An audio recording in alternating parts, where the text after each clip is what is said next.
آیت نمبر سورہ یونس آیت نمبر 31 میں اللہ پاک فرماتے ہیں، آپ ان سے فرما دیجئے اے نبی کریم صلی اللہ علیہ وآلہ وسلم، تمہیں آسمان اور زمین یعنی اوپر اور نیچے سے رزق کون دیتا ہے، کھانا کون دیتا ہے؟ یا تمہارے کان اور آنکھیں یعنی تم کو دیکھنا اور تمہارا سننے کا مالک کون ہے؟ کون دیا یہ تمہارے کو طاقت سننے کی اور دیکھنے کی؟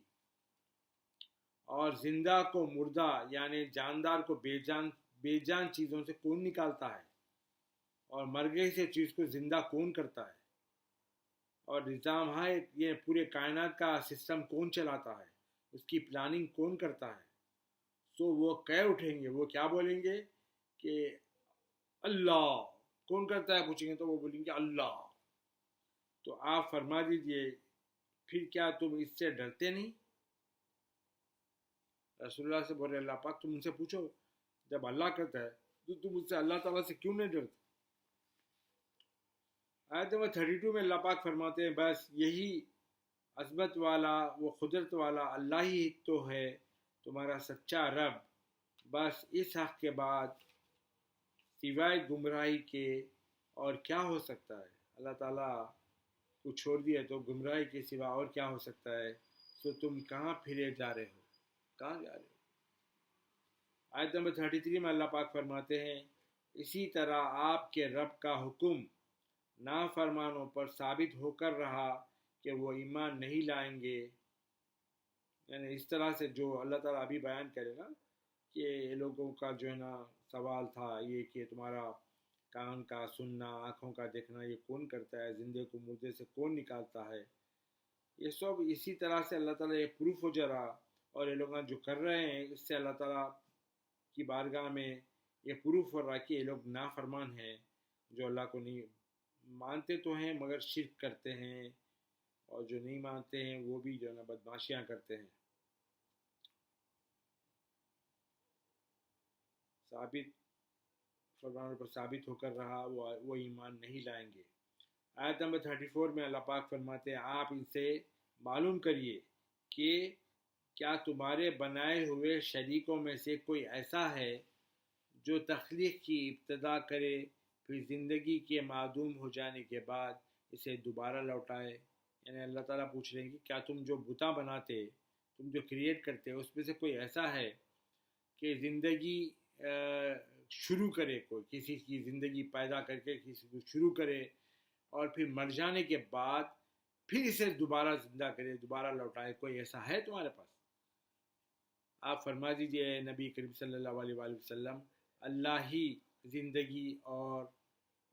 زندگی کو عدم سے یعنی کچھ بھی نہیں تھی، زیرو سے ون میں لاتا ہے، عدم سے وجود میں لاتا ہے، آفرینش کا آغاز کرتا ہے یعنی بگننگ کرتا ہے زندگی کی، پھر وہی اس کا اعادہ بھی فرمائے گا، یعنی وہی اس کو چیک بھی کرے گا، پھر تم کہاں بھٹکتے پھرتے ہو؟ آیت نمبر 35 میں اللہ پاک فرماتے ہیں آپ ان سے دریافت کریے، آپ ان سے معلوم کریے کیا تمہارے بنائے ہوئے بتاں شریکوں میں سے کوئی ایسا ہے جو حق کی طرف رہنمائی کر سکے یا تم کو اللہ کی طرف لے جا سکے؟ کوئی ایسا بت ہے جو تم کو اللہ کی طرف ڈائریکٹ کرے؟ آپ فرما دیجئے کہ اللہ ہی دین حق کی ہدایت فرماتا ہے، اللہ ہی ہدایت کرتا ہے، تو کیا جو کوئی حق کی طرف ہدایت کرے وہ زیادہ حقدار ہے کہ اس کی فرما برداری کی جائے، یا وہ جو خود ہی راستہ نہیں پاتا یعنی خود کچھ راستہ نہیں ملتا مگر یہ کہ اسے راستہ دکھایا جائے، یعنی اسے اٹھا کر ایک جگہ سے دوسری جگہ پہنچایا جائے، جیسے کفار اپنے بتوں کو حسب ضرورت اٹھا کر لے جاتے ہیں۔ سمجھ گئے؟ ڈاؤٹ ہے کچھ؟ اکارڈنگ ٹو ریکوائرمنٹ، ان کی ضرورت کے حساب سے، یعنی اب ایک جگہ پوجا کیسے رکھے، اب یہاں سے ان کو اٹھا کے لے جانا پڑتا ہے، ان خود تو نہیں جا سکتے وہاں، ادھر رکھ کے پوجا کرنا ہے تو ان خود نہیں آتے، ان کو اٹھا کے ادھر سے ادھر لے آنا پڑتا۔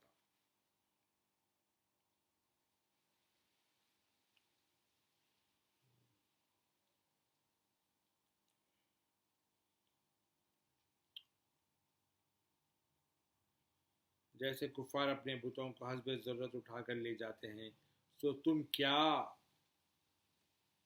تمہیں کیا ہو گیا ہے؟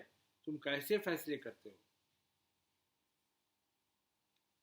آیت نمبر 36 میں اللہ پاک فرماتے ہیں ان میں سے اکثر لوگ صرف وہم یعنی گمان کی پیروی کرتے ہیں، جو ان کے دماغ میں آتا ہے اس کو فالو کر لیتے ہیں۔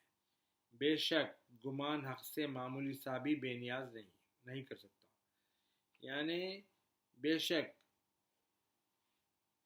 اس بات میں کوئی شک نہیں ہے، گمان جو آتا ہے نا، دماغ کو جو خیال آتا نا، وہ حق سے معمولی سا بھی بے نیاز نہیں کر سکتا، یعنی حق سے وہ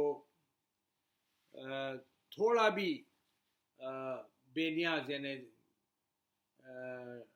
بے نیاز مطلب یعنی پرواہ نہیں ہے اس بات کی، ایسا نہیں کر سکتا وہ تھوڑا بھی۔ گمان جو ہوتا ہے نا وہ حق سے تھوڑا بھی تم کو بے پرواہ نہیں کر سکتا انہیں۔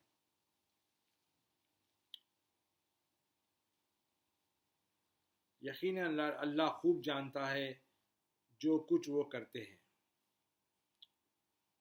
آیت نمبر 37 میں اللہ پاک فرماتا ہے یہ قرآن ایسا نہیں ہے کہ اسے اللہ کی وحی کے بغیر گھڑ لیا گیا ہو، یعنی قرآن تو ایسا ہے جو اللہ وحی کرا، جو اللہ تعالیٰ انفارمیشن بھیجے زمین پہ وہی ہے، کوئی ایسا نہیں ہے قرآن کے اپنے من مانی کچھ بھی لکھ لیا گیا ہے اس کے اندر، ایسا نہیں ہے۔ لیکن یہ ان کتابوں کی کنفرمیشن کرنے والا ہے جو اس سے پہلے نازل ہو چکی ہیں، اور جو کچھ اللہ نے لوح میں یا احکام شریعت میں لکھا ہے، یعنی ایک کتاب ہے اوپر، لوح اس کا نام ہے، اس میں لکھا ہوا ہے یہ، اور یا احکام شریعت جو شریعت میں جو لکھا ہے، جو حرام حلال کیسی زندگی گزارنا، اس کی جو کانسٹیٹیوشن اللہ تعالیٰ نے مسلمانوں کے لیے بنایا اس میں بھی لکھا ہوا ہے، اس کی ڈیٹیل اس میں بھی لکھی ہوئی ہے۔ اس کی ایکچول حقانیت میں ذرا بھی شک نہیں ہے، اس کے ریئل ہونے میں ذرا بھی شک نہیں ہے۔ یہ تمام جہانوں کا، تمام عالموں کا رب کی طرف سے ہے یہ قرآن۔ آیت نمبر 38 میں اللہ تعالیٰ فرماتے ہیں کیا وہ کہتے ہیں کہ اسے رسول نے خود گھڑ لیا ہے، یعنی وہ کہتے ہیں کہ اس کو رسول اللہ خود بنا لی کیا؟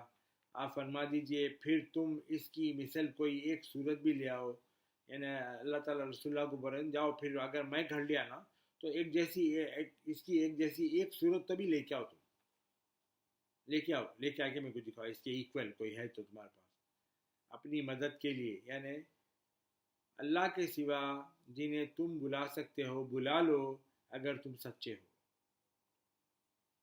آیت نمبر 39 میں اللہ پاک فرماتے ہیں بلکہ یہ اس کلام الہی کو جھٹلا رہے ہیں جس کا علم وہ احاطہ بھی نہیں کر سکے تھے، جس کی نالج بھی نہیں تھی اور جس کو معلوم بھی نہیں کر سکے تھے، اس کے بارے میں اولا جو نا ان کو معلوم بھی نہیں مگر اولا جھٹلا رہے ہو بات کو۔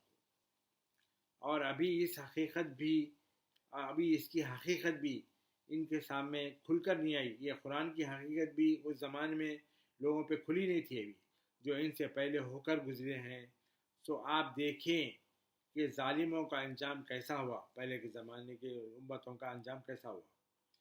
آیت نمبر 40 میں اللہ پاک فرماتے ہیں ان میں سے کوئی تو اس پر ایمان لائے گا اور انہی میں سے کوئی اس پر ایمان نہ لائے گا، اور آپ کا رب فساد انگیزی کرنے والوں کو خوب جانتا ہے۔